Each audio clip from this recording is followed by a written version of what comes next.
হচ্ছে Lenovo X1 carbon. Carbon কিন্তু Lenovoর আর সবথেকে একটা প্রিমিয়াম একটা সিরিজ, একদম হালকা একটা ল্যাপটপ, 1 কেজির ওয়েট এগুলোর নিচে, ওয়েট হয়তো বা আপনার 700-800 গ্রামের মতো হবে। i7 এর 8 জেন 16500 ভ্যারিয়েন্ট, সাথে আপনি ফিঙ্গারপ্রিন্ট অ্যাক্টিভেশন অবস্থায় পাবেন, ফেস আনলক পাবেন, 14.1 ইঞ্চির full HD plus resolution IPS panel display laptop, কিবোর্ডের ব্যাকলিট থাকতেছে, ক্লিকলেস ট্র্যাকপ্যাড পেয়ে যাচ্ছেন, ফিচার সহ সকল পুরো আপনি এপাশে अवेलेबल পাচ্ছেন, এপাশে আপনি अवेलेबल পাচ্ছেন।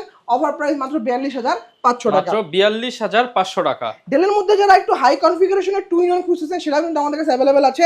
ডেল ল্যাটিটিউড 7420 Core i5 এর 11 জেন 16512 ভেরিয়েন্ট, চাইলে আপনি এটাকে ট্যাব মোডেও চাইলে ইউজ করতে পারবেন, চাইলে এটাকে আপনি ল্যাপটপ মোডেও ইউজ করতে পারবেন। ঠিক আছে, এটার অফার প্রাইস থাকবে মাত্র 45500 টাকা। 45500 টাকায় আপনি কিন্তু এই চমৎকার প্রিমিয়াম ল্যাপটপটি নিয়ে নিতে পারবেন।